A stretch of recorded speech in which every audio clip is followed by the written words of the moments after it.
கடவுள் ஃபஸ்ட்டு வார்த்தையை அனுப்புவார். அந்த வார்த்தையை யார் ஏற்றுக்கொள்கிறாங்களோ அவங்க வாழ்க்கையில் தேவன் நன்மைகளை செய்யக்கூடியவராக இருக்கிறார். எத்தனை பேர் விசுவாசிக்கிறீங்க? இந்த வாக்குத்தத்தத்தின்படி அவங்களை தேவன் ஆசீர்வதிக்க போகிறார். அல்லேலூயா. அவன் இப்போ இருக்கிற ஜனங்கள் நீங்கள் பார்க்குறீங்களா, இப்படி இருக்க போகிறது இல்லை. நாட்கள் ஒன்று வருது, எல்லாரும் பயங்கர ஒரு டிரான்ஸ்ஃபர்மேஷனுக்குள்ளே வந்திருக்க போகிறீங்க. சுகத்தில், பலத்தில், சமாதானத்தில், சந்தோஷத்தில், ஐஸ்வர்யத்தில், ஆஸ்தியில் உங்கள் மூலமாக திரளான மக்களுக்கு சுவிசேஷம் கடந்து போக போகிறது. உங்களை தேவன் அண்ணன் கால பிரசங்கம் பண்ணது போல உங்களை தேவன் உப்பாக வைத்திருக்கிறார், உங்களை வெளிச்சமாக வைத்திருக்கிறார். நீங்கள் தேவனுடைய பிள்ளைகளாக இருக்கிறபடினாலே உங்களை ஒரு காட்சி பொருளாக இந்த உலகத்தில் வைத்து அநேகரை தேவன் சுண்டி இழுக்கக்கூடியவராக இருக்கிறார். ஹல்லேலூயா. கர்த்தர் நல்லவர். அந்த வார்த்தைகளுக்கு போவதற்கு முன்பாக ஒரு காரியத்தை சொல்லிட்டு கடந்து போகிறேன். வெற்றியும் தோல்வியும் ஒரே நாணயத்தின் இரண்டு பக்கங்கள். எனவே வாழ்க்கை இரண்டும் நிறைந்தது என்பதை பெற்றோர்கள் புரிந்து கொண்டு அதை தங்கள் குழந்தைகளுக்கு கற்பிக்க வாழ்க்கையில் வெற்றி வெற்றி வெற்றினே கொண்டு போயிடக்கூடாது. சில சமயத்தில் சில இடத்துல நம்ம தோற்று போகிறது போல தெரியும். அந்த தோற்று போகிறது கூட எதுக்கு அப்படின்னாக்க உங்களை சங்கடப்படுத்துவதற்கல்ல, உங்களை சரி செய்வதற்கு. ஹல்லேலூயா. எப்படி வெற்றி பெறும் பொழுது நீங்கள் சந்தோஷம் இருக்கிறீங்களோ அப்படியே ஆப்போனண்ட் வெற்றி பெறும் பொழுது உங்களுக்குள்ள சந்தோஷம் இருக்கணும். அதுதான் ஒரு நல்ல ஒரு ஸ்போர்ட்ஸ்மேன்ஷிப்புக்கு அழகு அப்படின்றாங்க. எத்தனை பேருக்கு தெரியும்? கிரிக்கெட்டில் விளையாடுறாங்க, பாகிஸ்தான் ஜெயிச்சிட்டாங்க, இந்தியா அப்படின்ட்டு போகிறது கிடையாது. பக்கத்தில் போய் கை கொடுக்குறாங்க, நல்லா விளையாண்டிங்க. அப்போ என்னன்னாக்கா, வெற்றியை நான் கொண்டாடுகிறது போல நான் தோல்வியையும் ஏற்றுக்கொள்ள வேண்டும். தோல்வி எனக்கு மறுபடியும் வெற்றி அடைவதற்கான மனப்பக்குவத்தை கொடுக்கக்கூடியதாக இருக்கிறது. பிள்ளைங்க ஜெயிக்கும் பொழுது பெற்றோர்கள் போய் பக்கத்தில் நிற்கணும்னு ஆசைப்படுறீங்களா இல்லையா? ஆனால் பிள்ளைங்க என்ன நினைக்கிறாங்க தெரியுங்களா? தோற்கும் பொழுதும் தன்னுடைய பெற்றோர்கள் தன் பக்கத்தில் நிற்க வேண்டும் என்று அவர்களும் ஆசைப்படுகிறார்கள். எத்தனை பேருக்கு புரியுது? ஜெயிக்கும் போது உங்கள் பிள்ளைங்க பக்கத்தில் போய் நிற்கிறது பெரிய விஷயம் கிடையாது. தோக்கும் பொழுது நீ நிற்கிறீங்க பார்த்தீங்களா, அப்போ தான் அந்த பிள்ளைக்கு தெரியும், சார் நான் தோத்தா கூட என்னை தட்டி கொடுத்து மறுபடியும் ஜெயிக்க வைக்கிறதுக்கு எங்கள் அம்மா எங்கள் அப்பா கூட இருக்கிறபடினாலே நான் மறுபடியும் ஜெயிப்பேன். ஹல்லேலூயா.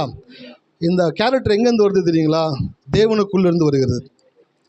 ஆதாமும் ஏவாளும் பாவம் பண்ணி தோற்று போன பிற்பாடு கூட கடவுள் என்ன பண்ணுறாங்க, அவங்கள நிற்கிறாரு. சார் நிற்கிறார், அதுதான் மெயின் விஷயம். அவருக்கு தெரியாதா பாவம் பண்ணிட்டாங்கன்ட்டு? தெரியும். சரி பாவம் பண்ணிட்டாங்க கூட கெட்டு போகிறாங்க அப்படின்ட்டு விட்டுட்டு போகலை. தேடி ஆதாமே நீ எங்கே இருக்கிறாய்? அப்போ நல்ல ஒரு பேரண்ட்ஸாக இருக்கணும் அப்படின்னாக்க சில குணாதிசயங்கள் அவங்களுக்குள்ளே வரணும். பிள்ளைங்க ஜெயிக்கும் போது மட்டும் நீங்கள் சந்தோஷப்படக்கூடாது.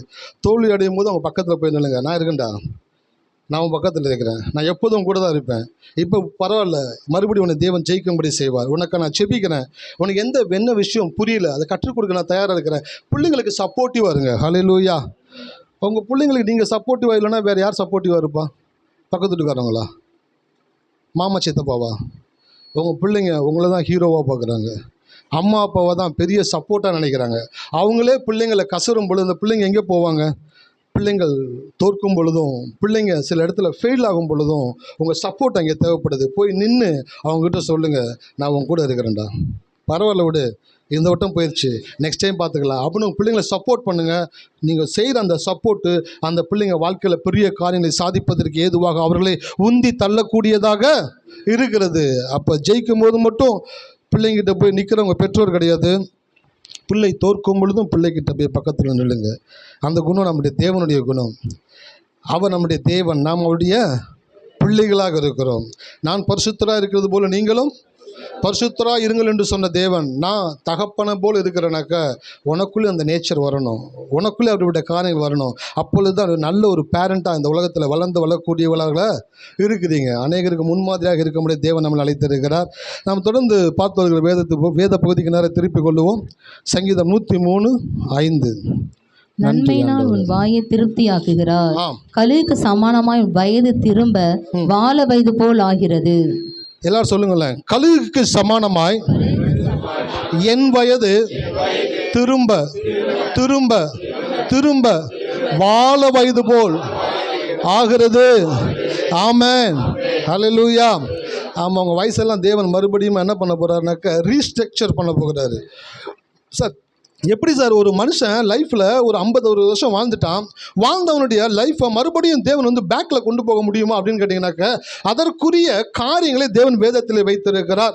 கழுகு எப்படி உயர்ந்த மலையில் போய் தனித்திருந்து தன்னுடைய இறகுகளை பிய்த்து தன்னுடைய மூக்கை அந்த பாறையில் மோதி உடைச்சு உட்கார்ந்து காத்திருந்து மறுபடியும் வளர்ந்து மறுபடியும் அது புது உயிர் பெற்று வருகிறதோ, அப்படியே ஒரு மனிதன் வயதாகும் பொழுது, அவன் ஏஜ் ஆகிக்கிட்டே இருக்கும் பொழுது அவன் மனசு எப்படி போயிடக்கூடாதுனாக்க, வந்தாச்சு 60, வந்தாச்சு 65, இன்னும் 2 வருஷம் அப்படியே ஒப்பேத்திட்டாக்க முடிஞ்சு போச்சு அப்படின்னு நினச்சிங்கன்னு வச்சுக்கிங்களேன், நீங்கள் மரணத்துக்குள்ளே இருக்கீங்கன்னு அர்த்தம்.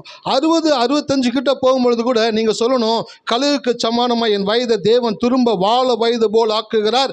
என் வாழ்நாட்களில் நான் தவறவிட்ட காரியங்களை மறுபடியும் நான் அனுபவிக்கும்படி என் தேவன் செய்வார். ஹல்லேலூயா. எத்தனை பேர் அவ்வளோ காரியம் அனுபவிக்காமல் விட்டுருக்கீங்க தெரியுங்களா? எவ்வளோ நல்ல நல்ல காரியம் உங்கள் வாழ்க்கையில் அனுபவிக்காமல் இருக்கிறீங்க. அதெல்லாம் நீங்கள் அனுபவிக்க வேண்டும் என்று தேவன் விரும்புகிறார். அதனால தான் உங்களுடைய ஆயுசு நாட்களை மறுபடியும் தேவன் என்ன செய்கிறாருனாக்க, கழுகுக்கு சமானமாய் திரும்ப உங்களுடைய ஆயுசு நாட்கள் என்ன பண்ணுறாருங்க, தேவன் மாற்றக்கூடியவராக இருக்கிறார். அதுக்கு நான் என்ன பண்ணணும், அப்படின்னாக்க, ஃபஸ்ட்டு மரணத்துக்குரிய காரியங்களை சிந்திக்கக்கூடாது, மரணத்துக்குரிய காரியங்களை பேசக்கூடாது. ஹல்லேலூயா. எத்தனை பேர் இருக்கீங்க? ஆமாம், சாகிறதுக்கு முன்னாடியே கல்லறை கட்ட வைக்கக்கூடாது. அப்பப்போ போய் பார்த்துட்டு வராங்க, கல்லறை கரெக்டாக இருக்கா, சைஸ் கரெக்டாக இருக்கா. ஒருத்தர் படுத்து பார்க்குறாரு, ஏன்னா உள்ளே வைக்கும்போது கால் இடிச்சிச்சுனாக்கா உடச்சி சரி பண்ண முடியாதுல்ல, ஒரு ஆல்ரெடி தள்ளி வைப்பா அப்படின்றாரு. கொத்தனார் பார்க்குறாரு, உயிரோடு இருக்கும்போது ஒரு டார்ச்சர் பண்ணுறிய, நீ செத்து அங்கே போய் என்ன டார்ச்சர் பண்ண போகிறேன்றார். ஸோ உடச்சி அகலம் பார்க்குறாங்க. ஆனால் சார் உள்ளுக்குள்ளே நீங்கள் சாகும் பொழுது ஆள் ஒல்லியாக இருவீங்க, குண்டாக இருக்க மாட்டீங்க, ஈஸியாக வைக்கலாம் சார். அவன் ஐடியா கொடுக்குறான், ஏய் நான் சாகுற வரைக்கும் குண்டாக தான் இருப்பேன், எங்கே கல்லறைகிட்ட நின்று பேசிக்கிட்டு இருக்காங்க. யார்கிட்டடா பேசுகிறாங்கன்னு போய் பார்த்தாக்க, சாக போகிற ஒருத்தன் தனக்கு கல்லறை கட்டிக்கிட்டு இருக்கிறான். அவன் என்ன பண்ணுறான்னா மரணத்துக்கு ரெடி ஆகிறான். சார் மரணத்துக்கு ரெடி ஆகிறவனை கடவுள்னால் கூட காப்பாற்ற, ஆமாம், எசேக்கியா ராஜா சொல்கிறார், ஏசாயா தீர்க்கதரிசி, உன் வீட்டு காரியங்களை ஒழுங்குபடுத்தும், நீர் பிழைக்க மாட்டீர், மரித்து போவீர் என்று கர்த்தர் சொல்லுகிறார் அப்படின்னு சொல்லிட்டு போய்கிட்டே இருக்கிறான். டேய் தம்பி என்னடா போஸ்ட்மேன் மாதிரி வந்து லெட்டரை கொடுத்துட்டு போகிற மாதிரி கொடுத்துட்டு போகிற, சாவை சொல்லிட்டு போகிற அப்படின்னு அழுகாம என்ன பண்ணா, திரும்பி கர்த்தாவே நான் உமக்கு முன்பாக உண்மையும் மன உத்தமமாக நடந்தேன் என்பது நினைத்தலும் என்று சொல்லி எசேக்கியா மிகவும் அழுதாங்க. அப்படியே மனசொடைஞ்சு இருக்கிறான். வெளியில் போனால் ஏசாயா தீர்க்கதரிசியை கர்த்தர் ஸ்டாப் பண்ணுறாரு, செல்லக்குட்டி பின்னாடி போடான்றாரு. சார் சொன்னிட்டேன் சார், இன்னும் ஒன்று பாக்கி இருக்குது பின்னாடி போன்றார். பின்னாடி வர சொல்லி அவன்கிட்ட சொல்கிறாரு, உன் ஆயுசு நாட்களோட தேவன் 15 வயசத்தை கூட்டுகிறார். ஹல்லேலூயா. ஒரு ஊழியர் அடிக்கடி சொல்வார், உங்களை சாகடிக்கணும்னு சொல்லி கட்டி மலை மேலே கொண்டு போயிட்டு மனசு மாறிட்டாங்கன்றனால நீங்களாக குதிச்சிடக்கூடாது. என்னடா கட்டி மேலே வரைக்கும் கொண்டு வந்துட்டானுங்களே, தள்ளி விடாமல் போகிறாங்கன்னு நினைக்கக்கூடாது. அந்த நேரத்தில் கூட தேவன் உங்களை காப்பாற்றக்கூடியவராக இருக்கிறார். ஹல்லேலூயா. எத்தனையோ பேர் ரொம்ப சீரியஸான ஆப்ரேஷனுக்கு தேட்டருக்குள்ளே போயிட்டு கடைசி ஃபைனல் செக்அப் பண்ணும்போது பார்த்தா நல்லா இருந்தாங்க. ஆனால் டாக்டர் என்ன முடிவு பண்ணக்கூடாது, என்னங்க இவ்வளோ எக்ஸ்ரே ஸ்கேன்லாம் செலவு பண்ணிக்கிறாங்க, பாவம் ஒரு ஆப்ரேஷனை பண்ணியாச்சு அனுப்பிச்சிடுவோமே அப்படின்னு நினைக்கிறது இல்லை. டாக்டர் பார்ப்பார், பரவாயில்ல பர்ஃபெக்டாக இருக்குது, இன்னும் அதில் டெஸ்ட் எடுங்க. ஏன்னா வந்துட்டாருன்றதுக்காக பண்ணிடக்கூடாது. டென்டல்கிட்ட போகிறீங்க, பல்லு வலிக்குதுன்ட்டு, அங்கே போகணுன்னு டென்டல் பார்க்குறாரு, இந்த பல்லு கரெக்டாக இருக்குது, பக்கத்தில் இருக்க பல்லு தான் கொஞ்சம் டேமேஜ் இருக்குது, அது வேணால் பிடிங்கிடலாமா? ஐயோ சார் இந்த பல்லு தான் வலிக்குதுன்னு வந்தேன், நீங்கள் அந்த பல்லை போய் பிடிங்க, இருக்கிறதையும் பிரச்சனை உண்டு பண்ணிடக்கூடாது. சில பேர் அப்படி தான் நினைக்கிறாங்க, மரணத்துக்கு ரெடி ஆகிடுறாங்க. கிறிஸ்துவங்களாக இருந்தீங்கன்னாக்கா நீங்கள் வாழ்கிறதுக்கு ரெடியாக இருக்கணும். ஹல்லேலூயா. ஏன் மரணத்துக்கு ரெடியாக இருக்கீங்கன்னு சொல்லிட்டுங்களா? வாழ்க்கையில் பிரச்சனை, போராட்டம், குறைவு, தாழ்ச்சி, எரிச்சல், அது இது எல்லாம் சூழ்ந்து இருக்கிறத பார்த்த உடனே இந்த பொழப்பு பிறந்து வாழ்கிறதுக்கு சாகிறது சமம் அப்படின்னு மனசுக்குள்ளே வந்துடுறீங்களே. எப்போ நீங்கள் ஆளுக்கு வந்து உட்காந்து கடவுளுடைய வார்த்தையை கேட்க ஆரம்பிக்கிறீங்களோ, கேட்க வாழணுன்ற ஆசை வந்துடும். ஹல்லேலூயா.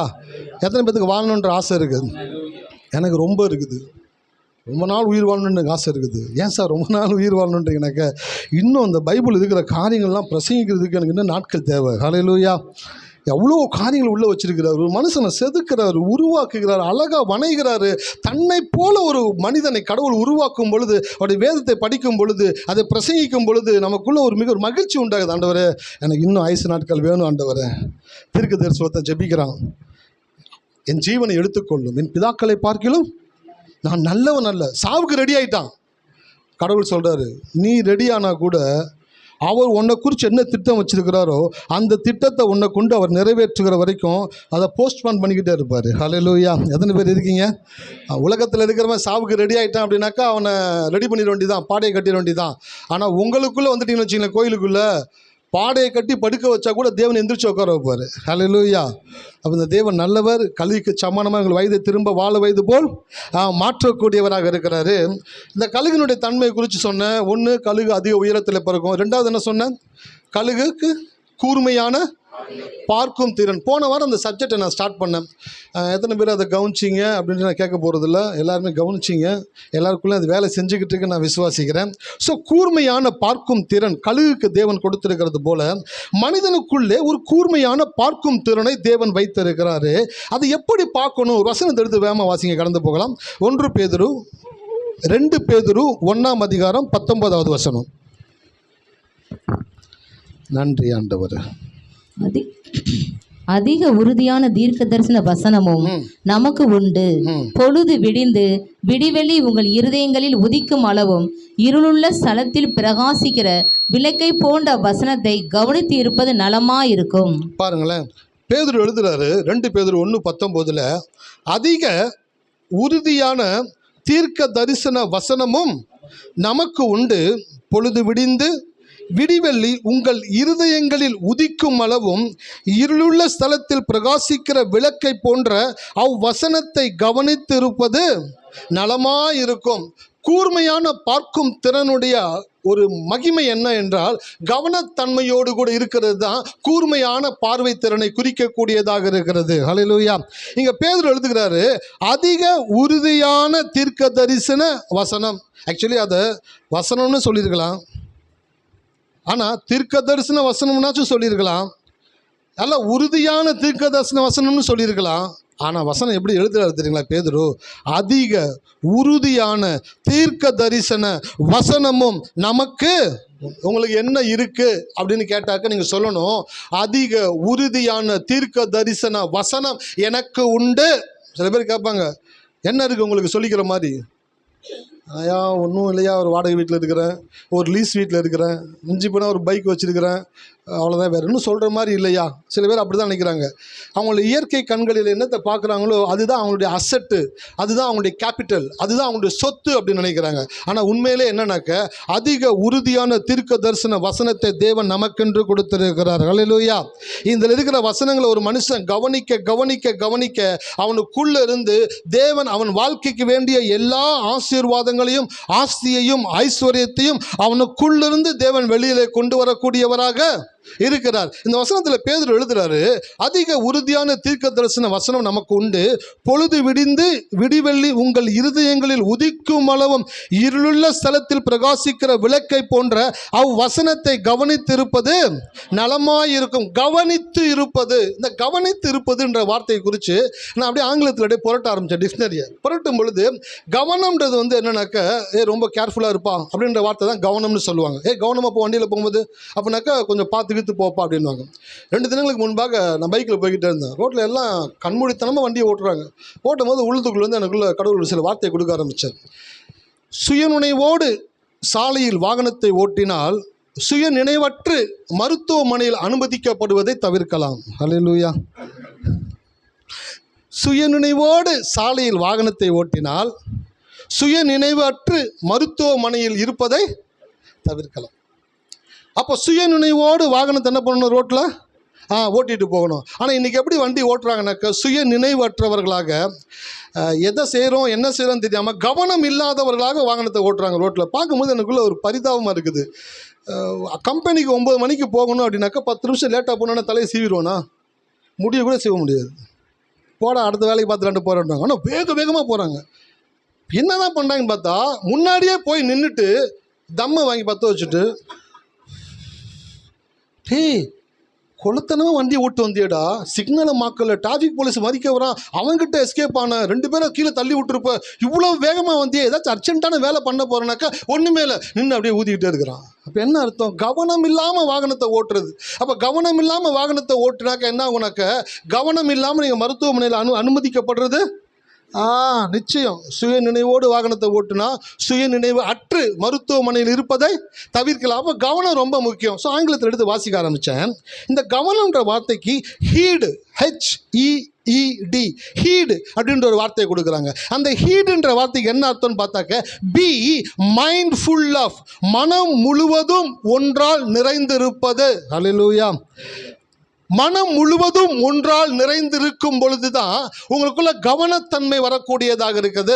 இப்போ கழுகு என்ன செய்யும்னாக்க மலையின் மேலே உட்கார்ந்து கொண்டு இருக்குது. மலையின் மேலே உட்கார்ந்து இருக்கிற கழுகு தன்னுடைய கூர்மையான பார்வையை கொண்டு அந்த மலையின் அடிவாரத்தில் இருக்கக்கூடிய அந்த மரம் செடி கொடிகளை பார்க்கும் பொழுது அதில் ஊறக்கூடிய பாம்பு, பூச்சிகள், இல்லை சின்ன சின்ன முயல்கள், இப்படிப்பட்ட காரியங்கள் தூரத்திலிருந்து பார்த்துடுமா. பார்த்துட்டு அந்த மலையில் உட்கார்ந்து கொண்டிருக்கிற அந்த கழுகு அந்த கீழே இருக்கக்கூடிய இறை தான் உட்கார்ந்திருக்கிற இடத்திற்கு வர வேண்டும் என்ற முடிவு செய்த உடனேயே தன்னுடைய கவனத்தன்மையை என்ன பண்ணுனாக்கா டியூன் பண்ண ஆரம்பிக்குமா. டியூன் பண்ணி அந்த இரையை கரெக்டாக பார்த்து ஸ்ட்ரைட்டாக ஃபோக்கஸ் பண்ணி நேராக போய் அந்த இரையை தூக்கிட்டு வந்து அந்த இடத்துல வச்சு அது சாப்பிடக்கூடியதாக இருக்குதாம். அப்போ சில வல்லுநர்கள் சொல்கிறாங்க, கழுகு ஒரு விஷயத்தை பார்த்த உடனேயே அதை தூக்கணும்னு முடிவு பண்ண உடனேயே அதுக்குள்ளே இருக்கக்கூடிய என்னென்ன காரியங்கள் வேலை செய்யுது அப்படின்னாக்க அதனுடைய கவனம், அதனுடைய வேகம், அதனுடைய வலிமை போன்ற சுரப்பிகள் அதனுடைய உடலிலே சுரக்கக்கூடியதாக இருக்கிறது. ஹல்லேலூயா. எத்தனை பேர் இருக்கீங்க? ஆமாம், கழுகு மேலே இருக்குது, கீழே இருக்கிற இறையை பார்த்துருச்சு. இப்போ இந்த இறையை தூக்கணும்னு முடிவு பண்ணிருச்சு, தன் கவனத்தை அதன் மேலே செலுத்திருச்சு அப்படின்னாக்க கூர்மையான பார்வை கொண்டு இறையை பார்த்துருச்சு. இப்போ இந்த இறையை தூக்கணும்னு முடிவு பண்ணிருச்சுனாக்க அது பறந்து வரும் பொழுது அதனுடைய கவனத்தன்மை, அதனுடைய வேகம், அதனுடைய வலிமை, அதனுடைய ஆற்றல், இவைகளை இன்க்ரீஸ் பண்ணக்கூடிய ஹார்மோன்ஸுகள், சுரப்பிகள் கழுகுனுடைய உடல்ல சுரக்கும்படியாக தேவன் செட் பண்ணியிருக்கிறாராம். அந்த காரியத்தோடு கீழே வந்து அந்த இரையை பிடிச்சிட்டு அந்த இறை இந்த கழுகை காட்டிலும் அதிக எடை உள்ளதாக இருந்தாலும் இது வந்த ஃபோர்ஸுக்கும் அதனுடைய ஹார்மோன் சுரந்ததற்கும் அதை பிடிச்சி அதை அப்படியே தூக்க முடியலன்னா கூட தூக்கி கொண்டு போய் தன்னுடைய மலையில் வைத்து அங்கே வச்சு அது சாப்பிடுமா. ஹல்லேலூயா. எத்தனை பேருக்கு புரியுது? அப்போ கழுகு ஒரு விஷயத்தை தூக்கணும்னு முடிவு பண்ணிருச்சுனாக்க அதுக்குள்ளே அந்த கவனம் வந்துருச்சு அப்படின்னாக்க அதுக்குள்ளே சில ஹார்மோன்ஸ் மாற்றங்கள் உண்டாகிறது. ஹல்லேலூயா. எத்தனை பேர் இருக்கீங்க?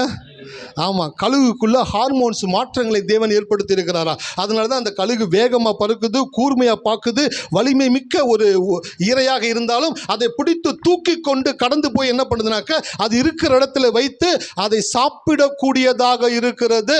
அப்போ கழுகுக்குள்ள ஒரு தீர்மானம் வந்த உடனே அதற்குள்ள சில ஹார்மோன்ஸுகள் சுரக்கும்படி தேவன் செட் பண்ணி வைத்திருக்கிறார் என்றால், விசுவாசிகளாகிய நீங்கள் உங்கள் வாழ்க்கையில் என்ன வேணும் அப்படின்றத பார்த்துட்டு அதற்குரிய வேத வசனத்தை எடுத்து வைத்து அந்த வசனத்தை நீங்கள் பார்த்து கொண்டே இருக்கும் பொழுது உங்களுக்குள்ள சில ஹார்மோன்ஸ் மாற்றங்களை தேவன் ஏற்பட செய்கிறார். ஹல்லேலூயா. எத்தனை பேர் இருக்கீங்க? இதெல்லாம் எங்களுக்கு யாரும் சொல்லித் தரல, யாரும் கற்றும் தரல. என்ன வேணும் ஐயா? இந்த மாதிரி 10வது படிச்சிருக்கையா, போதும் போதும் என்ற மனதுடன் கூடிய தெய்வ பக்தியே மிகுந்த ஆதாயம். 10வது படிச்சிருக்கிறியா? நானே 8வது தான் படிச்சிருக்கேன், நீ 10வது படிச்சிருக்கிறியா? வரிகளை எவ்வளோ படிச்சிருக்கோன்ற எடுத்துக்கொள்ளப்பட போகிறது கிடையாது. எவ்வளோ கடவுளுக்காய் காத்திருக்கிறோம்ன்றதை எடுத்துக்கொள்ளப்பட போகிறார்கள். அந்த பையனுக்குள்ளே கடவுள் படிக்கக்கூடிய ஞானத்தை வைத்திருக்கிறாரு, அவனுக்குள்ள ஆசையை கொடுத்துருக்கிறாரு. அவன் படிக்கணும்னு நினைக்கிறான். அவனை ஊந்தி தள்ளி அவனுக்கு சப்போர்ட் பண்ணக்கூடியது இல்லாமல் வசனத்தை தவறான முறையில் அவனுக்குள்ளே இன்ஜெக்ட் பண்ணி அவனுக்கென்று தேவன் வைத்திருக்கக்கூடிய காரியங்களை டெஸ்ட்ராய் பண்ணக்கூடியவர்களாக தான் இருந்தாங்க. ஆனால் இன்றைக்கு கிறிஸ்தவம் வளர்ந்து கிருபையின் உபதேசத்திற்குள்ள வந்து இன்னைக்கு கிருபையின் உபதேசிகள் பேசுகிற வார்த்தைகளை கேட்கும் பொழுதுதான் தெரிகிறது, எனக்குள்ள தேவன் ஒரு ஆற்றலை வைத்திருக்கிறார். அந்த ஆற்றல் என்னவென்றால், நான் எதை விரும்புகிறேனோ அதை அடைவதற்கான சுரப்பிகளை எனக்குள் தேவன் சுரக்கும்படி செய்கிறார். ஹல்லேலூயா. எத்தனை பேர் இருக்கீங்க? ஒரு படத்தில் ஒருத்த கையில் வாட்டர் கேன் வச்சுருப்பான். வாட்டர் கேன் வச்சுருக்கும் பொழுது பக்கத்தில் ஒரு டம்ளரில் தண்ணி இருக்கும். சொல்லுவான், சார் இங்கே பாருங்க, மூஞ்சில் ஆசிட் ஊற்றுறேன் அப்படின்ட்டு ஊற்றுவான். பார்த்துங்க, ஊற்றின உடனே அவர் கையில் வச்சிருக்கிற அந்த ஸ்டீல் ஃப்ளாஸ்க்கு அவர் பயத்தில் அமுக்குவார் பாருங்க. அமுக்குன உடனே அந்த ஃப்ளாஸ்க்கு நசிங்கிடும். அப்படியே என்னப்பா என்ன பண்ணுவேன்? சார் ஆசிட் இல்லை சார், அது வெறும் தண்ணி தான். நான் பயந்தே போயிட்டேன்ப்பா. என்ன சார் அவன் கையில் இருக்கிற ஃப்ளாஸ்க்கு நெளிஞ்சிருக்குது. அப்படியே பார்ப்பார். ஆமாம், எப்படி நெளிஞ்சிச்சு? திருப்பி ஒரு நெளிங்க அப்படின்வான். இன்னொரு புது ஃப்ளாஸ்க்கு கொடுத்து அமுக்கவே முடியல. என்னப்பான்னு கேட்பாரு. வாழ்க்கையில் ஒரு பீரியடில் நீங்கள் ஒரு பயத்தின் உச்சத்தில் போகும் பொழுது உங்களுக்குள்ள ஹார்மோன் மாற்றங்கள் உண்டாகி உங்களுக்குள்ள உங்களை அறியாமலேயே ஒரு ஆற்றல் வெளிப்படுகிறது. பார்த்தீங்களா? அந்த ஆற்றல் வெளிப்படும் பொழுது தான் உங்களால் முடியாத விஷயங்களை நீங்கள் நசுக்கி அதை ஒன்றும் இல்லாமல் ஆக்கக்கூடியவங்களா இருக்கிறீங்க. இது நெகட்டிவான ஒரு விஷயம். இதே பாசிட்டிவான ஒரு விஷயம் என்னன்னாக்க, உங்களுக்குள்ள தேவன் ஒரு பேர் ஆற்றலை வைத்திருக்கிறார். ஹல்லேலூயா. எத்தனை பேர் இருக்கீங்க? பேர் ஆற்றலை தேவன் வைத்திருக்கிறார். சில பேர்லாம் பார்த்தீங்கன்னாக்க, பேதுருடைய மாமி ஜுரமாக இருந்தாங்களாம். பேதுரு வந்து சொல்கிறார், சார் எங்கள் மதனில் சீக் வித் ஃபீவர் அப்படின்றாரு. எங்கள் மாமியார் உடம்பு சரியில்லை சார் ஏசுக்கிட்ட. அப்படியா வாப்பா அவன் சொல்லிட்டு போயிட்டு அந்த மாதிரி ஜோகம் பண்ணுற சுகமாயிடுச்சு. ஜுரத்தில் வந்து சுகமான உடனே ஆக்டிவ் ஆக முடியுமா? கொஞ்சம் டயர்டாக தான் இருக்கும். அந்த அம்மா எல்லாத்துக்கும் சேவை பண்ணிக்கிட்டு இருக்குது. என்னாச்சு தெரியுங்களா? ஏசு ஜபம் பண்ண உடனே அந்த அம்மாவுக்குள்ள இருந்த ஜுரத்தினுடைய பாக்டீரியாக்கள் வெளியே போனது மாத்திரமல்ல, ஜீவ சுரபிகள் அவங்களுக்குள்ள சுரக்க ஆரம்பித்த உடனே ஜுரத்திலேருந்து வெளியில் வந்தவங்க எல்லாருக்கும் பணிவிடை செய்யக்கூடியவங்களாக மாறிட்டாங்களாம். ஹல்லேலூயா. எத்தனை பேர் இருக்கீங்க? இன்னைக்கு கூட சில பேர் பாருங்களேன் அப்படி தான், ரொம்ப சரீரத்தில் பலவீனமாக இருப்பாங்க, சுகவீனமாக இருப்பாங்க. ஆனால் அவங்களுக்கு பிடிச்ச ஒரு வேலையை அவங்க செய்யும்படியான சூழ்நிலைகளை ஏற்படுத்தி கொடுத்துட்டீங்கன்னு வச்சுக்கோங்களேன்.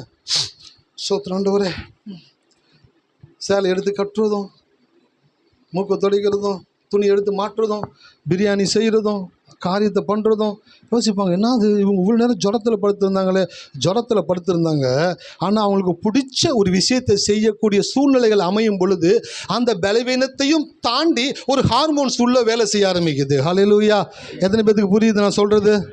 அப்படி புரிஞ்சவங்க 2 பேருக்கு சமைக்க முடியலன்ட்டு அக்கடான்னு படுத்தவங்க இப்போ 100 பேர்த்துக்கு சமைக்கக்கூடிய அளவுக்கு ஆற்றல் அவங்களுக்குள்ள கடந்து வரக்கூடியதாக இருக்கிறதுக்கான காரணம் என்னன்னாக்க, அவங்களுக்கு ஒரு பிடிச்ச ஒரு விஷயத்தை செய்யும் பொழுது அவங்களுக்குள்ள ஒரு பிடிச்ச ஹார்மோன்ஸ் உள்ளுக்குள்ள சுரக்க ஆரம்பிக்குது. அந்த ஹார்மோன் 2 பேர்த்துக்குள்ள 100 பேர்த்துக்கு சமைக்கக்கூடிய வலிமையை அவர்களுக்குள்ளே கொண்டு வரக்கூடியதாக இருக்கிறது. இதே போலதான் கழுகு தன் இரையை தீர்மானித்த உடனே அதனுடைய சரீரத்தில் ஹார்மோன்ஸுகள் மாற்றங்கள் உண்டாகிறது போல, நீங்க கடவுளுடைய வசனத்தை பார்த்த உடனே உங்களுக்குள்ள சுரபிகள் சுரக்க ஆரம்பிச்சிருது.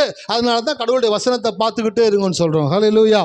ஆனால் பெந்தகோஸ்துக்காரங்க எப்பயுமே தப்பாவே முடிவெடுத்து தப்பாவே காரியங்கள் செய்யறது. அதான் ஒருத்தர் சொன்னார், அல்லேலூயா சோத்திரம் சோத்திரம் சோத்திரம் பரலோகத்தையும் தாண்டி போய்கிட்டே இருப்பாங்களாம். அவங்க ஸ்டாப் பண்ணணும். ஜி அக்கா அக்கா அக்கா என்னப்பா பரலோகம் இங்கே இருக்கு, நீங்கள் எங்கே போய்கிட்டு இருக்கீங்க அப்படின்ற வேகமாக இருப்பாங்க. வசனத்தை பார்த்துக்கிட்டே இருங்கனாக்கா என்ன பண்ணுறாங்க, வீட்டில் ஃபுல்லாக வசனமாக வாங்கி மாட்டிட்டாங்க. சுற்றி வசனமாக இருக்குது. அந்த வசனமாக இருக்குன்னா அந்த வசனத்தை பார்த்துட்டு இருக்கீங்கன்னு அர்த்தமா? அது கிடையாது. பி மைண்ட்ஃபுல் ஆஃப் அப்படின்னாக்க கவனத்தோடு கூட, கவனச்சிதறல் இல்லாமல் முழு இருதயத்தோடும் கூட கடவுளுடைய வார்த்தையை நோக்கி பார்க்கும் பொழுது உங்களுக்குள்ள தேவன ஹார்மோன் மாற்றங்களை ஏற்பட செய்யக்கூடியவராக இருக்கிறார். ஹல்லேலூயா. எத்தனை பேர் இருக்கீங்க? ஆமாம், அதான் வேதம் சொல்லுது, பலவீனனும் தன்னை பலவான் என்று. ஏன் சார் சொல்லணும்? அவன் சொல்லும் பொழுது அவனுக்குள்ள ஒரு ஹார்மோன் மாற்றத்தை தேவன் உண்டாக்குகிறார். நல்ல சுரப்பிகளை தேவன் சுரக்கும்படி செய்கிறார். அந்த சுரப்பிகள் என்ன பண்ணுதுனாக்க அவனுடைய சரீரத்தில் பெரிய பலனை உண்டாக்கக்கூடியதாக இருக்கிறது. அப்போ உங்க வாழ்க்கையில நீங்க கடவுளுடைய வார்த்தையை பார்க்க பார்க்க பார்க்க உங்களுக்குள்ள விடி வெள்ளி உதிக்க ஆரம்பிச்சிருமா. விடி வெள்ளி என்ன தெரியுங்களா?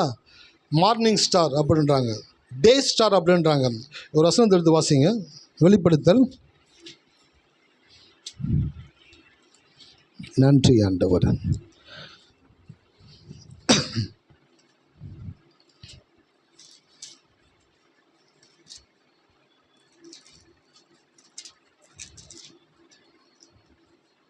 பதினாறு 22:16.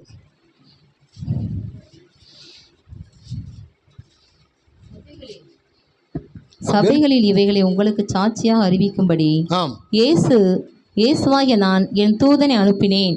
நான் தாவீதின் வேரும் சந்ததியும் பிரகாசமுள்ள விடிவெள்ளி நட்சத்திரமாய் இருக்கிறேன் என்றார். விடிவெள்ளி நட்சத்திரம் யாருங்க?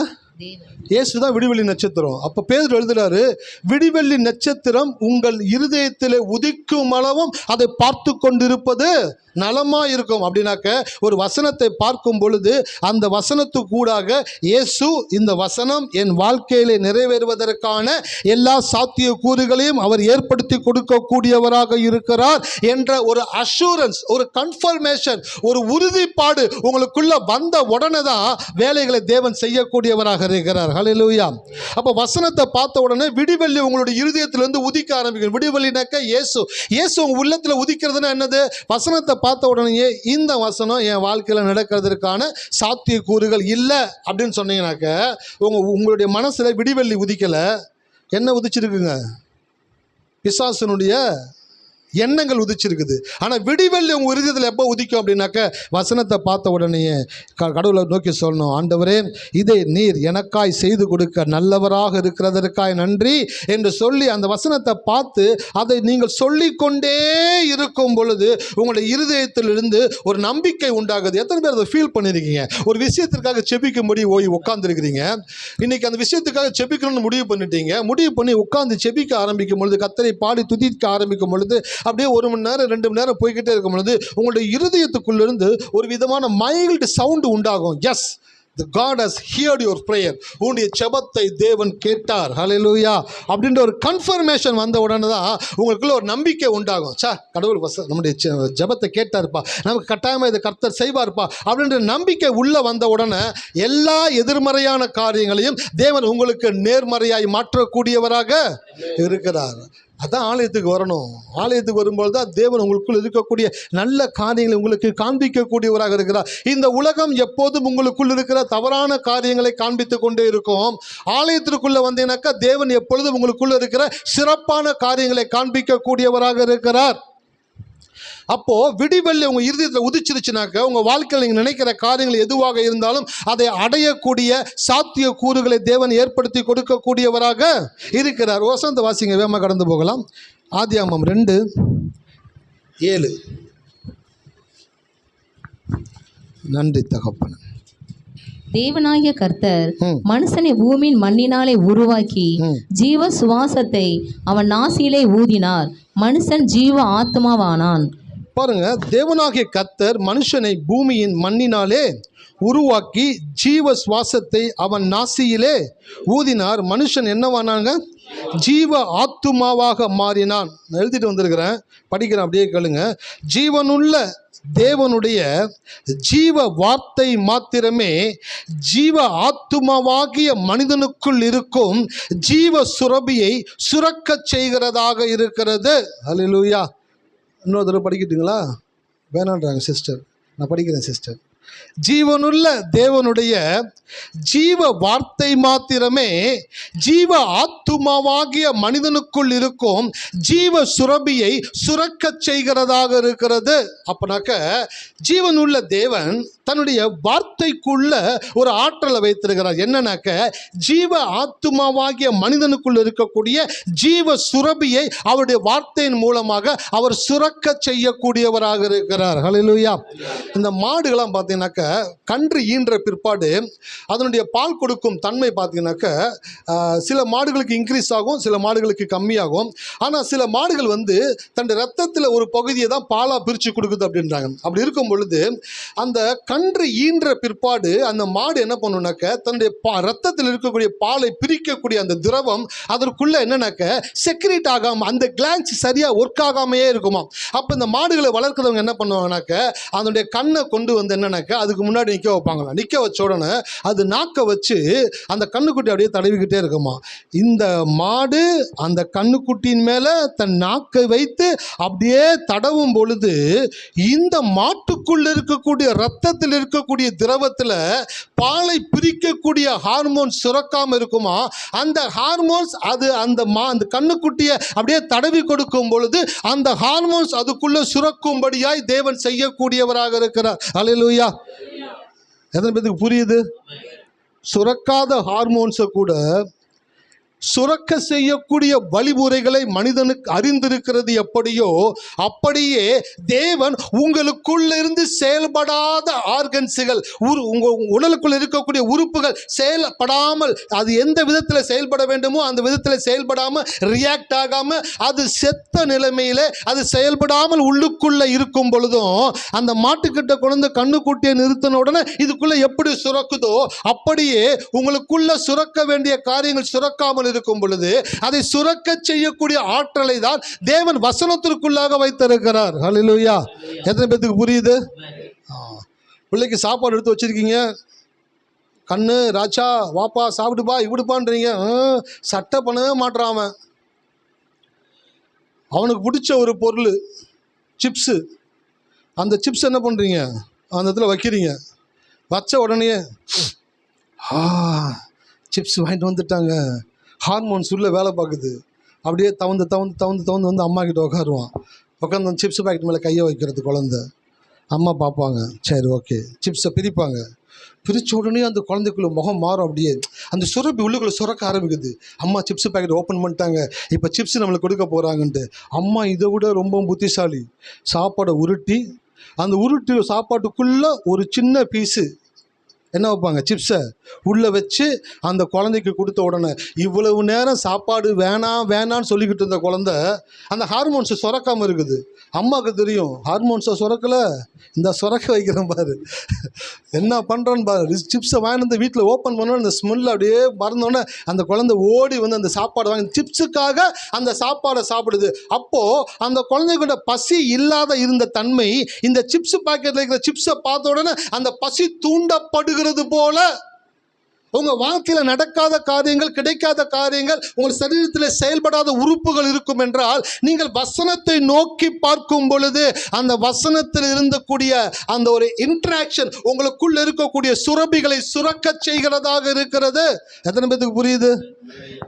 உங்களுக்கு புரிய வைக்கணுன்றதுக்காக தான் ரொம்பவும் டைம் எடுத்து சில காரியங்களை யோசிக்க வேண்டியதாக இருக்குது. ஏன்னாக்கா செய்தின்றது கேட்டுட்டு போகிறது கிடையாது, கேட்டுட்டு நல்லா வாழ்கிறதுக்கு. ஹல்லேலூயா. எத்தனை பேர் இருக்கீங்க?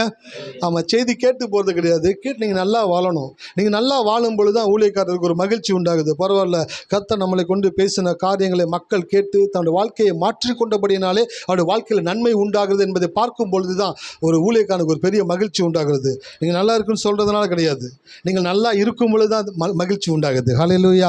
எத்தனை பேர் இருக்கீங்க? ஐயா செய்தி ரொம்ப நல்லா இருந்துச்சியா, ரொம்ப பிரயோஜனமாக இருந்துச்சியா. வார்த்தையில் கிடையாது, வாழ்க்கையில் காட்டணும். எதில் காட்டணுங்க? மணி 8 ஆயிடுச்சு பிரதர், பின்னாடி பேசிக்கிறாங்க, மறந்துட்டு கேட்டுகிட்டே இருக்கிற செய்தியை. அதான் பெண்கள் எப்பயுமே ரொம்ப கவனமாக இருப்பாங்க, கவனத்தன்மையோடு கூட இருப்பாங்க. கர்த்தர் நல்லவர். சீக்கிரமாக ஒரு வேலைக்கு போகணும், கேட்ட செய்தி வேலை செஞ்சுக்கிட்டே இருக்குன்னு நினைக்கிறேன். ஹல்லேலூயா. எத்தனை பேர் இருக்கீங்க? அப்போது ஒரு மாட்டுக்குள்ளே இருக்கக்கூடிய இரத்தத்தில் பாலை பிரித்தெடுக்கக்கூடிய ஹார்மோன்ஸை சுரக்காமல் இருக்கக்கூடியதை கண்ணுக்குட்டியை கொண்டு வந்து வச்ச உடனே அந்த மாடு அந்த கண்ணுக்குட்டியை பார்த்து அதை அப்படி நக்குன உடனேயே அதுக்குள்ளே இருக்கக்கூடிய இரத்தத்தில் பாலை பிரிக்கக்கூடிய ஹார்மோன்ஸ்கள் சுரக்கும்படியாய் தேவன் செய்திருப்பார் என்றால் உங்களுக்குள்ள இருக்கக்கூடிய நல்ல சுரபிகளை சுரப்பதற்காகத்தான் தேவன் வார்த்தையை எழுதி கொடுத்திருக்கிறார். ஹல்லேலூயா. எத்தனை பேர் இருக்கீங்க?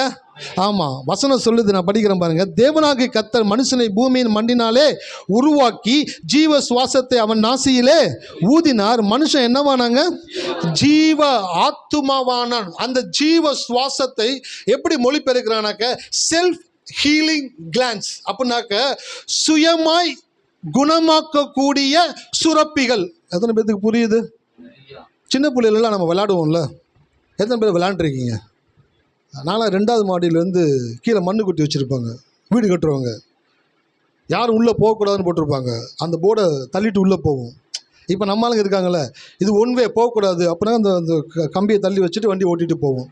என்னன்னாக்கா நீ போட்டிருந்தா நான் சொன்னதான் நான் கேட்கணுமா அப்படின்ற ஒரு மனசை எங்கேருந்து வந்துச்சுனாக்கா சின்ன பிள்ளை நம்மளுக்கு இருக்குது. இந்த பக்கம் போகக்கூடாது, ஏன் போகக்கூடாது அப்படின்னு போய் பார்க்குறது.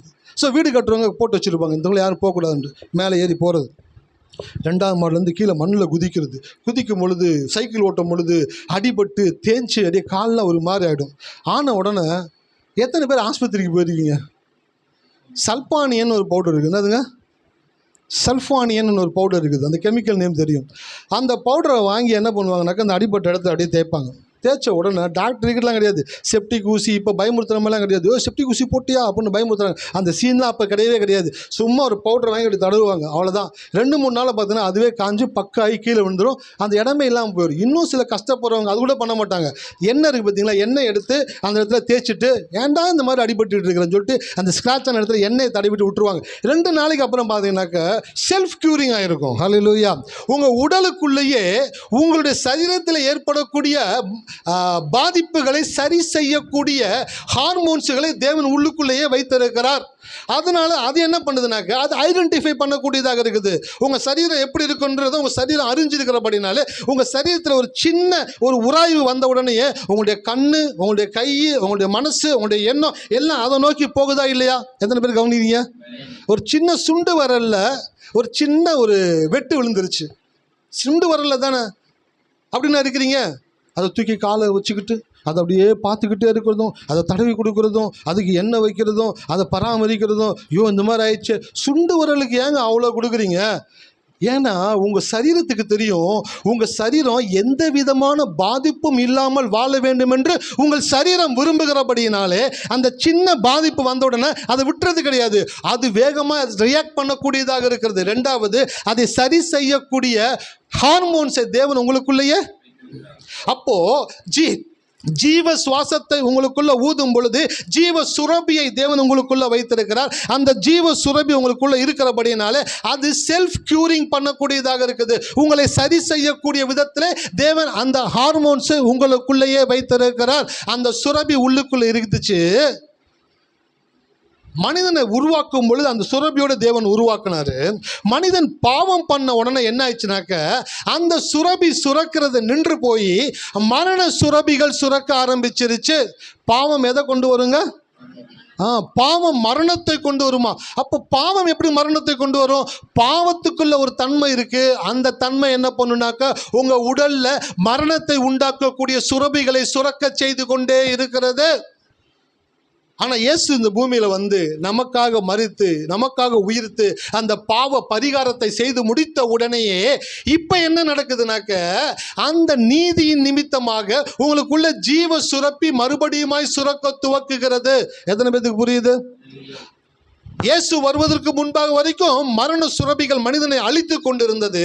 இயேசு வந்து பாவ பரிகாரத்தை செலுத்தின பிற்பாடு உங்களுக்குள்ளே ஜீவ சுரப்பிகளை தேவன் சுரக்க செய்கிறார். ஜீவ சுரப்பி எப்போ சுரக்கும் தெரியுங்களா? ஜீவ வார்த்தையை கேட்கும் பொழுதுதான் அந்த ஜீவ சுரப்பி சுரக்கக்கூடியதாக இருக்கிறது. இப்போ உட்காந்து கடவுளுடைய ஆலயத்தில் 1 மணி நேரம் வார்த்தை கேட்குறீங்களா?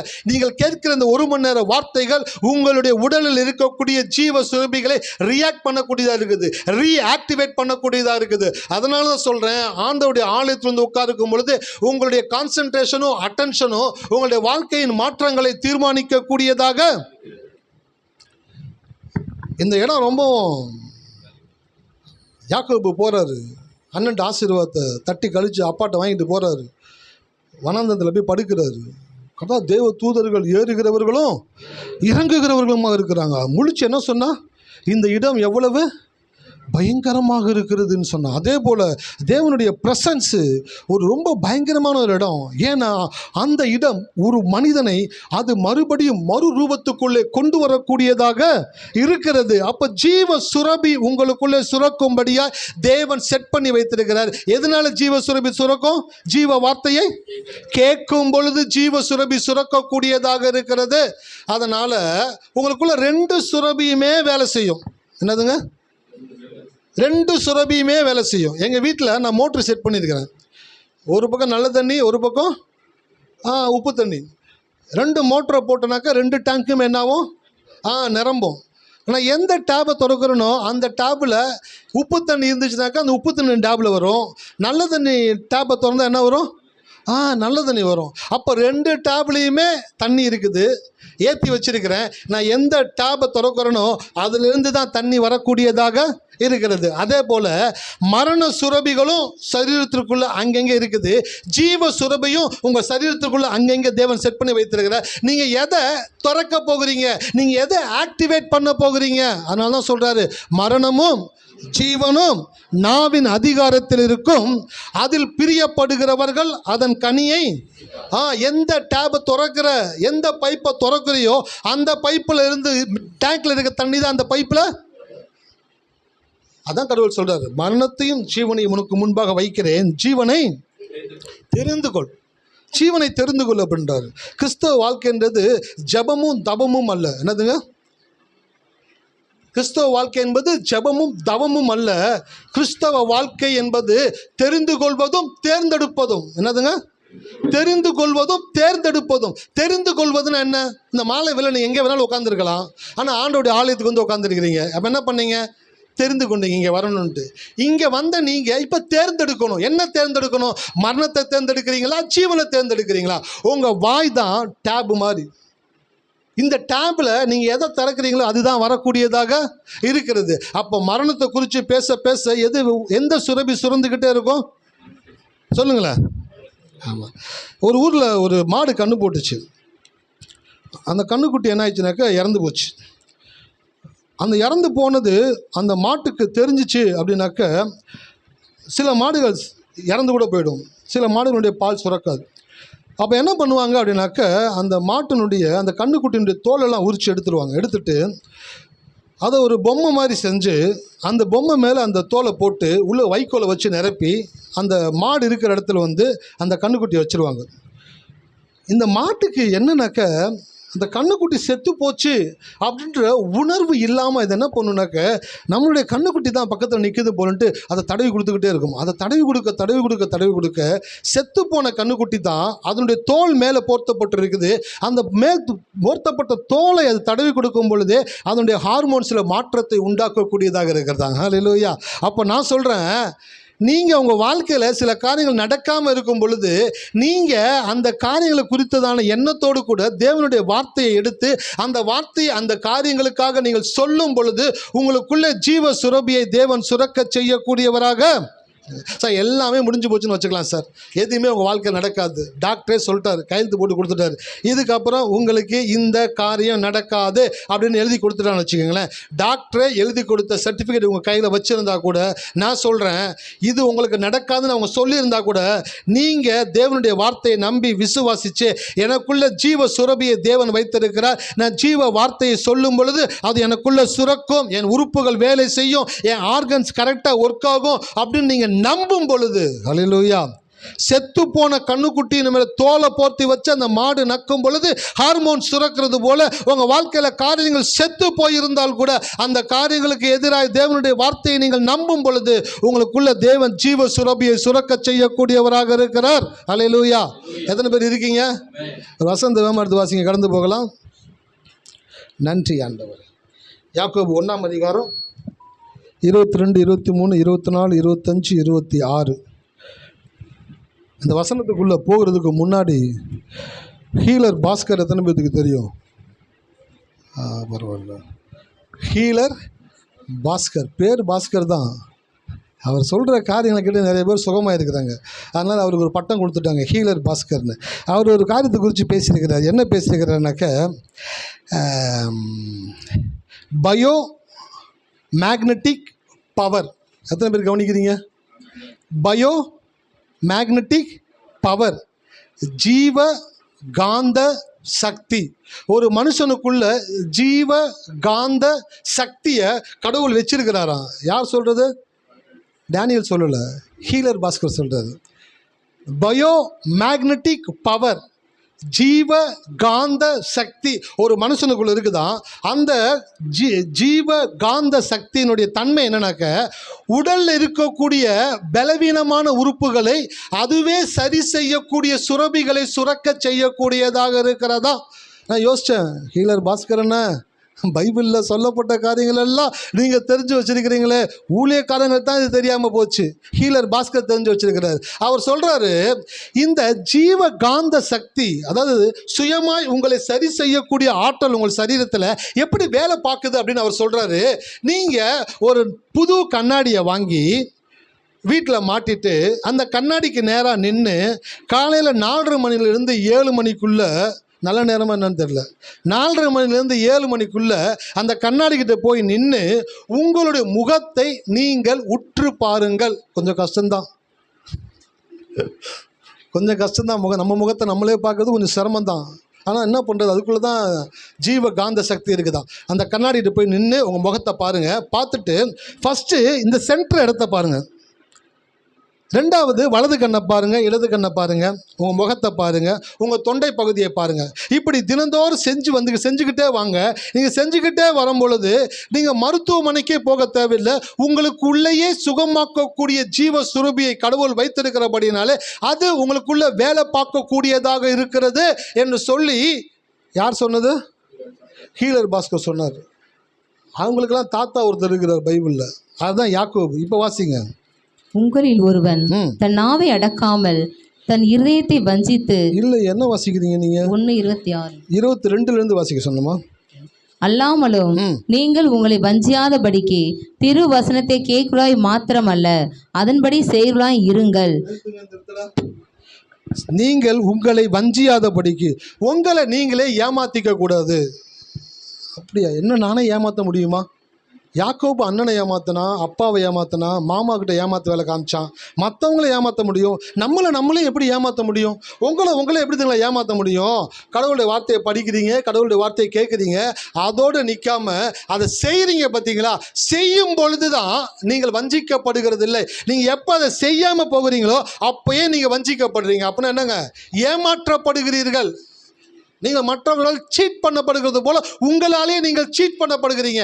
எப்போ ஏமாற்றப்படுகிறீர்கள், வஞ்சிக்கப்படுகிறீர்கள் என்றால் தேவனுடைய வார்த்தையை கேட்டு அதன்படி செய்யாத போது உங்களை நீங்களே வஞ்சிக்கிறீர்கள். ஹல்லேலூயா. எத்தனை பேர் இருக்கீங்க? கணவன் மனைவியை குறித்து பேசும் பொழுது சில பேர் சொல்லுவாங்க, கணவன் மனைவி இடையே எலும்பும் விரிசல்களை விட்டு கொடுத்தல் என்னும் பசையினால் ஒட்டி விடுங்கள் அப்படின்னு சொல்லுவாங்க. சின்ன சின்ன விரிசல் கணவன் மனைவிகள் எழும்பும் பொழுது விட்டு கொடுக்கணுமா? விட்டு கொடுக்கும் பொழுது அந்த பசை என்ன பண்ணுதுனாக்கா மறுபடியும் அவங்களை ஒட்டக்கூடியதாக இருக்கிறது. அப்போ கணவன் தன் மனைவிக்காக விட்டு கொடுக்கும் பொழுது மனைவிக்காக விட்டு கொடுக்கல, அவனுக்காகவே அவன் விட்டு கொடுக்குறான். எத்தனை பேருக்கு புரியுது? அவர்கள் இருவரும் ஒரே மாம்சமாக இருக்காங்க, 2 பேரும் ஒன்றா இருக்கிறாங்க. இப்போது கத்தி கையில் இருக்கு, உங்கள் கையை நீங்கள் கட் பண்ணிப்பீங்களா? உங்களை நீங்களே அடிச்சுப்பீங்களா? அந்த மாதிரி காரியங்களை யாருமே செய்ய போகிறது கிடையாது. அப்போது நீங்களும் உங்கள் மனைவியும் கணவனும் ஒன்றாக இருக்கும் பொழுது நீங்கள் ஒரே மாம்சமாக இருக்கிறபடினாலே நீங்கள் அவர்களுக்கு விட்டு கொடுக்கல, நீங்கள் யாருக்கு விட்டு கொடுக்குறீங்க? உங்களுக்கே விட்டு கொடுக்குறீங்க. அதே போல் உங்களை நீங்களே ஏமாற்றிக்கிற ஒரு செயல் என்ன தெரியுங்களா? வார்த்தையை கேட்டு அதன்படி வாழாத பொழுது உங்களை நீங்களே ஏமாற்றிக் கொள்ளுகிறீர்கள். அடுத்த வசனத்தை வாசிங்க. எண்ணத்திலானில் ஒருவன் திருவசனத்தை கேட்டும் அதன்படி செய்யாதவனால் கண்ணாடியிலே தன் சுபாவ முகத்தை பார்க்கிற மனுஷனுக்கு ஒப்பா இருப்பான். கண்ணாடியில் எந்த முகத்தை பார்ப்பான்? தன் சுபாவ முகத்தை. ஆங்கிலத்தில் வந்து நேச்சுரல் ஃபேஸ். கண்ணாடியில் என்ன தெரியுதுங்க? நீங்கள் போய் இன்னொன்று என்ன தெரியுது? உங்கள் மூஞ்சி தானே தெரியுது. ஏதாச்சும் கொஞ்சம் மாற்றி காட்டுதா கண்ணாடி? கண்ணாடியினுடைய தன்மை என்ன தெரியுங்களா? இருக்கிற மாதிரி காட்டுறது தான் கண்ணாடியுடைய தன்மை. அப்போ நீங்கள் கண்ணாடியில் போய் நின்னோன்னு உங்களுடைய சுபாவ முகத்தை உங்களுக்கு கண்ணாடி காட்டுது. அந்த பார்த்துட்டு திரும்பின உடனே உங்கள் மூஞ்சி உங்களுக்கு தெரியுமா, இல்லை மற்றவங்க மூஞ்சி உங்களுக்கு தெரியுமா? மற்றவங்க மூஞ்சி தான் உங்களுக்கு தெரியுது. அப்போது கண்ணாடியில் பார்க்கும்போது உங்கள் மூஞ்சி தெரியுது, திரும்பின உடனே மற்றவங்க மூஞ்சி தெரியுது. அப்போ மற்றவங்க மூஞ்சி தெரியும் பொழுது நீங்கள் உங்களுடைய மூஞ்சி என்ன பண்ணிடுறீங்க? மறந்துடுறீங்க. ஆனால் வேதம் என்ன சொல்லுதுனாக்க, அந்த கண்ணாடியில் பார்த்தா உன் மூஞ்சி என்னன்றதை நீ மறந்துடுவ. ஆனால் இந்த வேத கண்ணாடியில் நீ யாருன்றதை பார்த்துட்ட அப்படின்னாக்க நீ தூங்க மாட்ட. அந்த முகம் உனக்குள்ள வருகிற வரைக்கும் உனக்குள்ள ஒரு உந்து சக்தி வேலை பார்த்து கொண்டே இருக்கும். என்னை குறித்து தேவன் சொல்லியிருக்கிற வாக்கு தத்தங்களை வாழ்க்கையிலே நிறைவேற வேண்டும் என்பதற்காக அந்த முகத்தை அடைவதற்காக நீங்கள் வேலை பார்த்து கொண்டே இருப்பீர்கள். ஹல்லேலூயா. உங்கள் முகத்தையே நீங்கள் கண்ணாடியில் பார்த்தீங்கன்னாக்கா ஒன்றும் பெஸ்ட்டாக பண்ண முடியாது. ஹீலர் பாஸ்கர் சொல்கிறார், உங்கள் முகத்தை பார்த்துக்கிட்டே இருந்தீங்கன்னாக்கா ஜீவ சுரபி சுரக்குண்டு. உங்கள் முகத்தை பார்க்கறது கிடையாது, உங்கள் முகம் நீங்கள் எப்படி இருக்க வேண்டும் என்று தேவன் எழுதி வைத்திருக்கிறார். ஹல்லேலூயா. செய்திக்கு முன்னாடி வசனம் படித்தோம். என்ன வசனம் படித்தோம்? நான் உண்டு பண்ணின எல்லா ஜாதிகளை பார்க்கிலும் புகழ்ச்சியிலும் கீர்த்தியிலும் மகிமையிலும் என்னை சிறந்திருக்கும்படி செய்கிறவர். அதுதான் உங்கள் ஒரிஜினல் ஃபேஸு. ஹல்லேலூயா. எத்தனை பேர் இருக்கீங்க? உங்கள் ஃபேஸ் என்னன்ட்டு இங்கே பார்க்கணும். இதை பார்த்து அதை கவனித்து கொண்டே இருக்கும் பொழுது உங்கள் ஃபேஸ் மாற ஆரம்பிச்சிடும். உங்களுக்குள்ள ஒரு வைராக்கியம் வர ஆரம்பிச்சிடும், உங்களுக்குள்ள ஒரு நம்பிக்கை வர ஆரம்பிச்சிடும், உங்களுக்குள்ள ஒரு விசுவாசம் வர ஆரம்பிச்சிடும். இந்த வாக்கு தத்தத்தின்படியே என்னை தேவன் வாழ வைப்பார். அடுத்த வசனத்தை வாசிங்க. அவன் தன்னைத்தானே பார்த்து அவ்விடம் விட்டு போன உடனே தன் சாயல் இன்னதென்பதை மறந்து விடுவான். சுயாதீன பிரமாணமாகிய பூர பிரமாணத்தை உற்று பார்த்து. எப்படி பார்க்கணும்? உற்று பார்த்து. எப்படி பார்க்கணும்? உற்று பார்த்து. எல்லாரும் சொல்லுங்களேன், எப்படி பார்க்கணும்? ஆமாம், வசனத்தை எப்படி பார்க்கணும்னாக்கா மேலோட்டமாக பார்க்கக்கூடாது. கழுகு எப்படி பார்க்கும்? இறைய உற்று பார்க்கும். அப்படியே அது கண்ணில் வந்துட்டு லென்ஸு அப்படியே டியூன் ஆகுமா, சல்லுன்னு போகுமா. மலையின் மேலே இருக்கக்கூடிய கழுகு மலையின் அடிவாரத்தில் இருக்கக்கூடிய இறையை பார்ப்பதற்கு தன்னுடைய லென்ஸை அட்ஜஸ்ட் பண்ணி உற்று பார்க்குமா. அப்படி ஒரு கிறிஸ்தவன் கடவுளுடைய வார்த்தை எப்படி பார்க்கணும்னாக்கா உற்று பார்க்கணும், கவனமாக பார்க்கணும். அதன் மேலே ஒரு பெரிய பக்தியோடு பார்க்கணும். அதன் மேலே இருக்கக்கூடிய ஒரு நம்பிக்கையோடு கூட பார்க்கணும். இதை கடவுள் எனக்கு கொடுத்திருக்கிறபடினால இது என் வாழ்க்கையில் நடக்கும் என்ற எண்ணத்தோடு கூட பார்க்கணும். உற்று பார்த்து அதில் நிலைத்திருக்கிறவனே கேட்கிறதை மறக்காதவனா இராமல் அதற்கேற்ற கிரியை செய்கிறவனா இருந்து தன் செய்களில் பாக்கியவானா இருப்பான். அல்லேலூயா. நீங்களாம் எப்படி இருக்கணும்னு கடவுள் விரும்புகிறாரு? பாக்கியவான்களாக இருக்கணும்னு விரும்புகிறாரு. அப்போ நீங்கள் எதை உத்து பார்க்கணும்? உடம்புல ஒரு சின்ன ஒரு காயம் ஏதோ ஒன்று இருக்குது, அதை உற்று பார்த்துக்கிட்டே இருக்கக்கூடாது. இது அதுவாக இருக்குமோ, இல்லை இது இதுவாக இருக்குமோ, அதை உற்று பார்த்துக்கிட்டே இருந்தீங்கன்னாக்கா அது பார்க்கும், என்னடா இது இந்த அம்மா நம்மளே உத்து பார்த்துக்கிட்டே இருக்குது. அந்த கட்டிக்கு அந்த சின்ன சின்ன புள்ளிக்கு கூட என்ன இருக்குங்க, சென்ஸ் இருக்குது. உங்கள் கண் பார்வை அதில் பட்ட உடனே அது பார்க்கும், என்ன நம்மளை பார்க்குறாங்களே அப்படின்னு இன்னும் கொஞ்சம் எக்ஸ்பேண்ட் ஆக ஆரம்பிக்கும். அதை பார்க்கக்கூடாது. எதை பார்க்கணும்? வசனத்தை உற்று பார்க்கணும். வசனத்தை எப்படி உற்று பார்க்கறது? மேலே ஒரு நட்சத்திரம் தெரியுது, யாரோ சொல்கிறாங்க அந்த நட்சத்திரம் தெரியுது பாரு, பாருன்றாங்க. என்ன தெரியல, நல்லா பாரு, என்ன கண்ணில் என்ன இப்படியா வச்சுருக்க, நல்லா உத்து பாருங்க. அப்படியே லென்ஸ் அட்ஜஸ்ட் பண்ணி அப்படியே பார்க்குறீங்க. அந்த விடிவெளி நட்சத்திரத்தை பார்க்கும்போது சொல்கிறீங்க, தெரியுதா? தெரியுதுன்னு சொல்கிறது எப்படியோ அப்படியே நீங்கள் உங்கள் பிரச்சனைகளை உற்று பார்க்கக்கூடாது. கடவுளுடைய வசனத்தை என்ன பண்ணணும்? உற்று பார்க்கணும். வீட்டில் ஒரு தேவை வந்துருச்சு, கணவன் மனைவி 2 பேரும் மூஞ்சியை உத்து பார்த்துட்டு இருக்கக்கூடாது. அந்த அம்மா பார்க்கும், என்ன என் மூஞ்சியில் எழுதிருக்கே, மூஞ்சியை பார்த்துக்கிட்டே இருக்கீங்க. அவர் பார்ப்பார், என் மூஞ்சியில் எழுத்துருக்கு, என் மூஞ்சியை பார்த்துக்கிட்டே இருக்கிற. 2 பேருடைய மூஞ்சியும் பார்த்தீங்கன்னாக்கா காரியம் நடக்காது. எதை உற்று பார்க்கணும்? வசனத்தை உற்று பார்க்கணும். வசனத்தை உற்று பார்த்தீங்கன்னா தான் உங்கள் முகங்களை தேவன் பிரகாசிக்க செய்யக்கூடியவராக இருக்கிறார். கடைசி வசனம் தான் ட்விஸ்ட். அந்த வசனத்தை வாசிங்க. உங்களில் ஒருவன் தன் நாவை அடக்காமல் தன் இருதயத்தை வஞ்சித்து தன்னை தேவபக்தி உள்ளவன் என்று எண்ணினால் அவனுடைய தேவபக்தி வீணா இருக்கும். தேவபக்தி என்ன இருக்கும்? வீணா இருக்கும். ஒரு பிள்ளைக்கு ஸ்கூல் ஃபீஸு கட்டி, யூனிஃபார்ம் வாங்கி கொடுத்து, புக்கு வாங்கி கொடுத்து, பச்சைக்கிளிக்கு ஒரு தொப்பி வாங்கி கொடுத்து, புல்லட் வாங்கி கொடுத்து, ஒரு ஏசி ரூம் போட்டு, ஆனால் 4 வரி தான் எழுதியிருக்குது, எல்லாம் சுருக்கெழுத்தில் எழுதியிருக்காங்கண்ணே. சரி, எங்களை குறித்து எழுதல, எல்லாம் ஒன்றை குறித்து எழுதியிருக்குது. ஒரு தடவை தான் உன்னை பார்த்தான், பச்சைக்கிளின்னு பேசிக்கிட்டே இருக்கிறா. அந்த மாதிரி என்ன பண்ணக்கூடாது லைஃப்பில். இப்போ எதுக்கு சொன்னேன் இதை? நாவை அடக்காமல் வீணாக போகக்கூடாது. அந்த மாதிரி எதை பேசணுமோ அதை தான் நீங்கள் என்ன பண்ணணுங்க? உங்களில் ஒருவன் தன் நாவை அடக்காமல் தன் இருதயத்தை வஞ்சித்து தன்னை தேவ பக்தி உள்ளவன் எண்ணினால் அவனுடைய தேவ பக்தி வீணாக இருக்கும். பிள்ளைக்கு ஃபீஸ் கட்டிட்டீங்க, யூனிஃபார்ம் வாங்கி கொடுத்துட்டீங்க, ஷூ வாங்கி கொடுத்துட்டீங்க, அவன் ஒரு கண்ணாடி கேட்குறான், சரி தொலைன்னு சொல்லி கண்ணாடி வாங்கி கொடுத்துட்டீங்க, பஸ் ஃபீஸும் கட்டிட்டீங்க, கொண்டு போய் ஸ்கூல் வாசல்லையும் பஸ் இறக்கி விட்டுருச்சு, ஸ்கூலுக்குள்ளேயும் போகிறான், ஆனால் படிக்கலை. என்ன பிரயோஜனம்? ஃபீஸ் கட்டி வேஸ்ட்டு, யூனிஃபார்ம் வாங்கி கொடுத்து வேஸ்ட், பஸ் ஃபீஸ் கட்டி வேஸ்ட்டு, அவன் காலேஜுக்கு போய் வேஸ்ட்டு. எல்லாமே எங்கே பர்ஃபெக்டாக மாறுதுனாக்க அவன் தன் நாவை அடக்கும் பொழுது, அப்படின்னாக்க அவன் சரியானதை படிக்கும் பொழுது தான் இவனுக்கு கொடுத்த இந்த எல்லா அம்யூனிட்டிஸும் யூஸ்ஃபுல்லான அம்யூனிட்டிஸாக மாறுகிறது. ஹல்லேலூயா. எத்தனை பேர் இருக்கீங்க? அதே போல் நீங்கள் பைபிளை வாசித்து ஜெபிச்சு பஸ்ஸு பிடிச்சி ஆட்டோ பிடிச்சி பைக்கில் ஏறி கடந்து வந்து ஆலயத்தில் உட்காந்து தேவனுடைய வார்த்தையை கேட்டு எல்லாம் முடிச்சுட்டு போகும் பொழுது நாவை என்ன பண்ணணும்? தன் நாவை ஒருவன் அடக்காமல். அப்படின்னாக்கா நாவை அடக்கணும். சில பேர் மனைவி அடக்கிறதுலே ரொம்ப போர்ஸ்டாக இருக்காங்க. சில பேர் கணவன் அடக்கிறதுல போர்ஸ்டாக இருக்கிறாங்க. கணவன் அடக்கிறதுனால மனைவி அடக்கிறதுனால காரியம் நடக்க போகிறதில்ல. நாவை அடக்கணும். எதை அடக்கணுங்க? எத்தனை பேர் கவனிக்கிறீங்க? ஆமாம், நாவை அடக்குனீங்கன்னா தான் நீங்கள் பக்தி உள்ளவர்கள் என்று தேவன் சொல்லுகிறார். நாவை அடக்காமல் நீங்கள் எல்லாத்தையும் செஞ்சீங்கன்னா கூட ஒன்றும் வேலைக்கு சொல்லுங்களேன், வேலைக்கு. ஆமாம், பிரியாணியை ஃபுல்லாக பண்ணிட்டீங்க, கறி மட்டும் போடலை, அப்போனா பிரியாணியா அது? பிரிஞ்சு. அதே போல் பைபிளை வாசிச்சையா, ஜெபிச்சையா, கோயிலுக்கு வந்தையா, செய்தி கேட்டேன்யா, காணிக்கை கொடுத்தையா, சூப்பர்யா, அப்படியா இப்படியா, சரிம்மா நாவு அடக்குனியா, ஐயா என்னையா அந்த ஒரு சின்ன வேலையை தான் என்னால் பண்ண முடியல, அதுக்கு என்னையா அதுக்கேற்ற மாதிரி கொஞ்சம் குறைச்சிக்கிட்டு நீங்கள் கொஞ்சம் பார்த்து கொடுங்கய்யா அப்படின்ட்டு அவர்கிட்ட கேட்க சொல்லுங்களேன். கேட்க குக் வித் கோமாளி சமைக்கிறாங்க. சாப்பிட்டு பார்த்துட்டு லைட்டாக உப்பு, சார் அவ்வளோ கஷ்டப்பட்டு சமைச்சிருக்காங்களே, சின்னதாக உப்பு இல்லைன்றதுக்காக ப்ரைஸ் கொடுக்க மாட்டீங்க சார்? போட்டியே அதுக்கு தான். அது உப்பு நீங்கள் கரெக்டாக திட்டமாக போட்டிருக்கணும்ல. அதே போல் தான் லைஃப்பில் எல்லாத்தையும் சரியாக செஞ்சுட்டு நாக்கு அடக்கலன்னு வச்சுக்கிங்களேன், வாழ்க்கை வேஸ்ட்டு. ஏன்? நாக்குள்ளது தான் உங்களுக்குள்ள ஜீவ சுரபியை தேவன் சுரக்கும்படி செய்கிறார். எத்தனை பேர் கவனிக்கிறீங்க?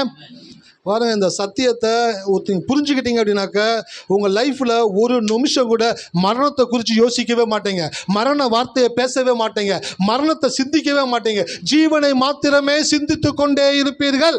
என் வாழ்க்கையில் நடக்காத எல்லாவற்றையும் தேவன் எனக்கு நடக்கும்படி செய்வார் அப்படின்ட்டு சொன்னீங்கன்னாக்க உங்கள் உடலில் செயல்படாத உறுப்புகள் பாகங்களை தேவன் செயல்படும்படியாய் செய்யக்கூடிய ஆற்றலை தேவன் வார்த்தையில் வைத்திருக்கிறார். நான் சொல்கிறேன், நம்ம சபைக்கு வருகிற ஒருத்தர் கூட சோடையாக இருக்கவே கூடாது.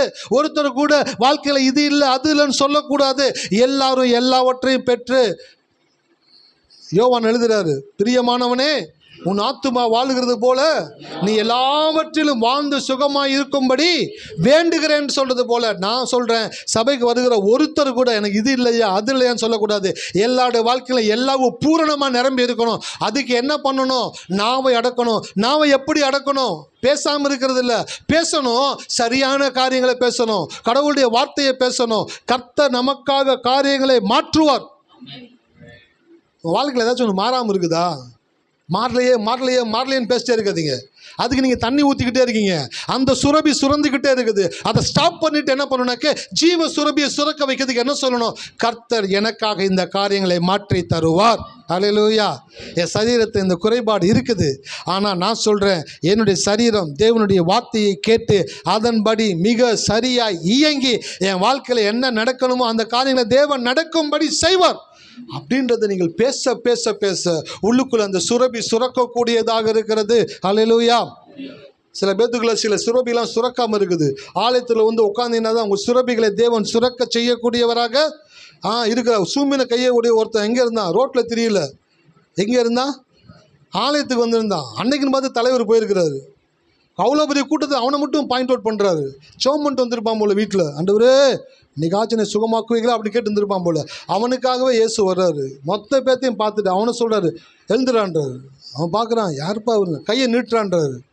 நீட்டின உடனே அவனுடைய கை மறு கை போல் சுஸ்தமாயிட்டு. சுரபி, ஜீவ சுரபி இயேசுக்குள்ளே நிரம்பி இருந்தபடினாலே அந்த வார்த்தை அவனுக்குள்ளே போன உடனே அவனுக்குள்ளே இருக்கக்கூடிய அந்த குட்டை கையை தேவன் மறுபடியும் ஸ்ட்ரெச் பண்ணி சரியான ஒரு 2 கையும் ஒரே அளவு போல் தேவன் மாற்றக்கூடியவராக இருக்க முடியும் என்றால் உங்கள் லைஃப்பில் எதெல்லாம் சரியா இல்லையோ அதை எல்லாம் உங்கள் வாயை கொண்டே தேவன் சரி செய்யக்கூடியவராக இருக்கிறார். ஹல்லேலூயா. அந்த சுரபி உங்களுக்குள்ளே இருக்குங்க. வீட்டுக்கு போகும்போது சொல்லிகிட்டே போங்க, எனக்குள்ள ஒரு ஜீவ சுரபியை தேவன் கொடுத்திருக்கிறார். அந்த சுரபி எனக்குள்ள சுரந்துக்கிட்டே இருக்கிறது. எதனால சுரக்குதுனாக்க ஜீவ வார்த்தையினால ஜீவ சுரபி சுரந்து கொண்டே இருக்கிறது.